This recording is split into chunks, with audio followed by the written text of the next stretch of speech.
Okay, this is exciting. Yeah. So we're going to be kicking off V-eekly mandate. And we just wanted to give like a short kind of update and then also answer any questions that folks have. So we'll be doing this every Monday. We'll put it out. Hopefully it'll be a short video. And yeah, we'll get started. So we kind of have a format outlined. Mm-hmm. Do you want to describe some of that? Yeah, so again, this is intended to be kind of a short touch point to help connect with folks and let people know what's going on. So we have some shared priorities as supervisors that we'll be giving some updates about. We'll also talk about what's happened in the week beforehand, what's coming up, any opportunities for community feedback, and how folks can get involved. Cool. So we'll start with progress update, and there are shared values and shared like issues that we want to work on. And so we'll give an update on where we are with those joint priorities. Outlining those just in general would be public safety, essential needs, environmental resilience and sustainability, and government access and inclusivity. So those are kind of the big buckets. And then in that, we'll have updates for each of those. That's the progress update part. Should we just jump right into that? Let's just go ahead and do it. Okay, so public safety, field mediation has been something that Mandy has spearheaded and I'm super excited about. I don't know if you want to talk about briefly what it is and then kind of where we're at for an update. Yeah, so we have received a grant. The county and Iowa City applied jointly together to bring field mediation to our community through Community Crisis Response as existing mobile crisis team. So they are going to be upskilled and trained in providing responses for nonviolent disputes as well as for mental health needs. And currently we've been meeting every other week with a lot of community partners, organizations, and other parts of government that have a stake in how this all plays out. And so most recently, we have been discussing referral pathways. We've been working on how we can improve understanding and knowledge of what community currently does so that people are more informed once we start having this new service come on.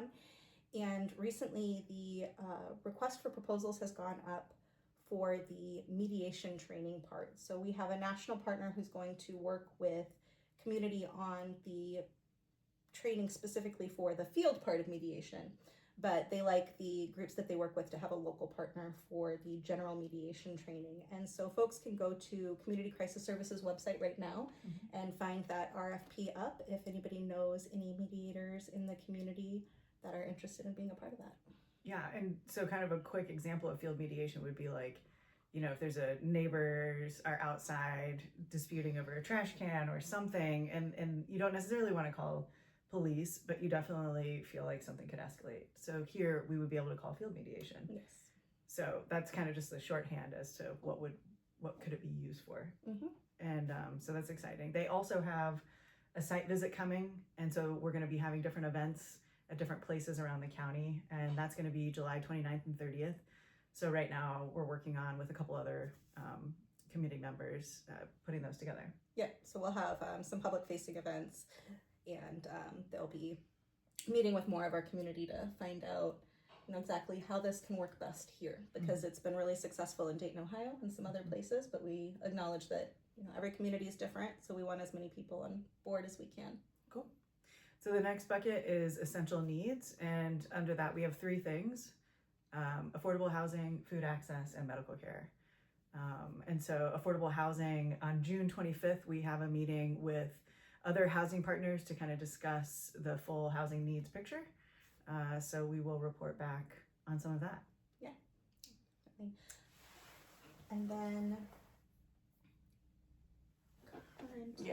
the environmental resilience and sustainability is the next big bucket. Under that we have data centers. Data centers is definitely something that we've both been working on. V has done a lot.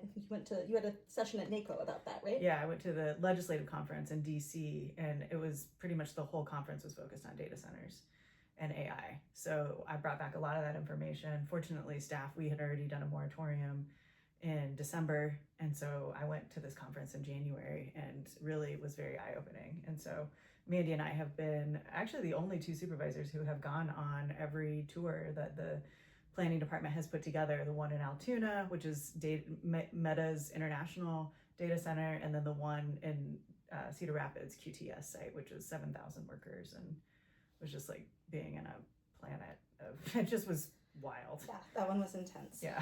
I'm also a part of a local climate policy network. And so I was able to connect our planning, development, and sustainability team with folks in California who have had a lot more experience than we have had so far with data centers, so that they were able to kind of share some of the restrictions that they've put on in place as well. So we're going to get a staff update from PDS, from our planning department, and then we're going to have some public hearings, which when you do an ordinance change is very normal, but we're going to be asking them to do these public hearings out in the community. So hopefully that will be at some point this summer. We'll get those scheduled. Yep. Up next, we have government accessibility and inclusivity, and kind of two things under that. Do you want to take the first? Yes. Actually, were you able to edit this in? Yeah. Okay, because I need to go see when my next chat is. So you can sure. Yeah, pause I'll and take add. this. Okay. Yeah. That's all right. We'll keep it real time. Constituent chats. I have every Friday. I will still be at Deluxe, and from at 8 a.m. And then I'm going to be around the community twice a month at different times in different places. So those constituent chats are really set up to have like a regular time for you all to come and just, see us in person, ask us questions. Hopefully this video is a little bit helpful in terms of what we're working on and what we're, what our goals are. But maybe you have more specific questions about something that you want to dig into, or an idea. One of the things that came up in one of my chats was public utility for everything, including internet. So, I love these ideas. Definitely going to look into that. So because there are other communities that do that. And when is yours? Yes, my next chat is scheduled. It's a joint community chat with Councilor Katie Freeman in Coralville at the Coralville Brugger's Bagels. It's at 11:30 tomorrow. It was scheduled before we scheduled our certification of votes, so I might be a little late, but Katie should be there, and I'll be there as soon as I can. Cool. Awesome. That's such a great idea.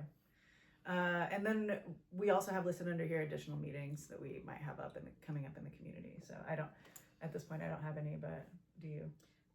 Not as far as, Like official week. county meetings, but we had a couple community events coming up that Oh yeah, we wanted to talk about. That's true. We do have the certification votes for the election on Tuesday. tomorrow we will be bringing our stamps to sign about 1,000 documents certifying the election results, which is exciting. And then a couple of key items on Wednesday's regular work session, which is at 9 o'clock a.m.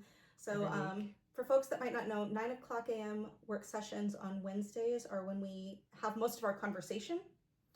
We do a lot of in-depth talking about issues that have some back and forth, and then Thursdays are when we do the formal votes. So we don't take formal action on Wednesdays, and we don't talk as much on Thursdays.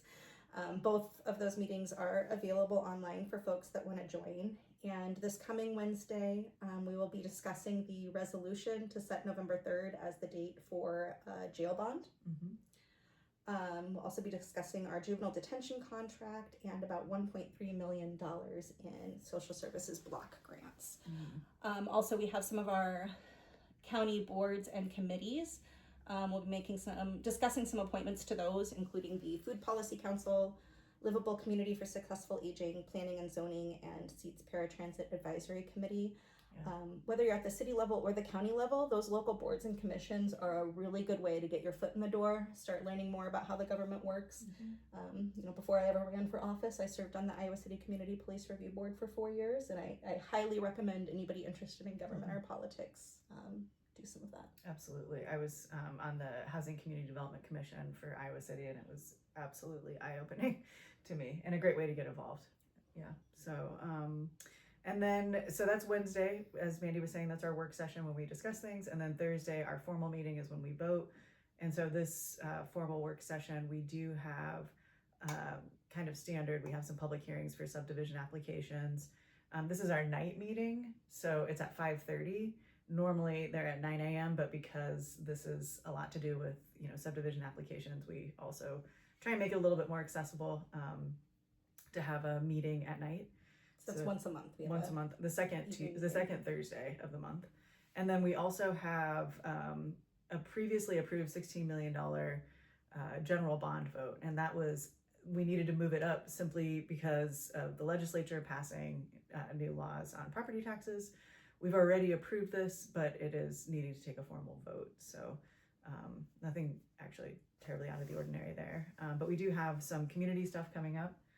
Yeah, so Great Plains Action Society has been doing a lot of really great community conversations, and these are intended to be about a variety of issues, but the last couple of conversations were centered around the jail, and V and I both attended the first one, and then I was at the last one, and folks kept talking. There's a lot of interest in the topic.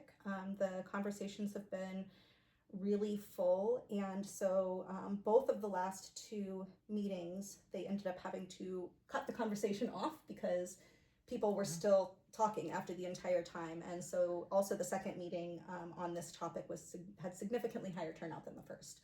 So they've decided that their two conversations in June will continue to be around the jail. So this Thursday, I believe it is at 6:30. They will be meeting for their next community conversation about the jail. And you can find that on their Great Plains Action Society Facebook page under events too. Yes. And then Friday, what has quickly become one of my favorite charitable events in our community, Ragers for Charity. They do 2 organizations every quarter. They were amazing to work with back in March for Trans Day of Visibility, and they did Lavender Legal and the Iowa Trans Mutual Aid Fund, which was amazing. And then this time, this coming Friday, it is the 12th from 8 p.m. to 1 a.m. at Willow Creek Theater. We'll be raising money for the Immigrant Welcome Network of Johnson County, which V and I are both liaisons to, as well as the UI Immigrant Legal Clinic. So I believe we'll both be there, and we'd love to see y'all out there too. Yeah. So typically we have a few more categories that we will be talking about. Basically things like what decision needs to have community input on, which of course that we always encourage community input. I think we're just trying to flag items that we would like to, hear more from you potentially in the work session or at the formal meetings. And then we'd also like to have a resident question of the week. I just think that would be super fun. Yeah. So you can email that to us, or when you see us around, we'll just kind of take questions as they come, and then we'll discuss and bring those to here. So, or even just drop it in a comment on the post. Also that.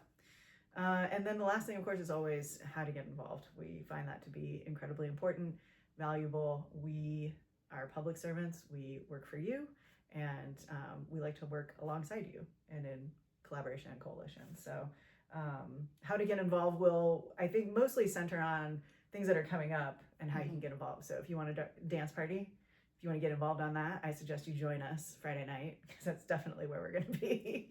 And also just wanted to say thank you for re-electing us.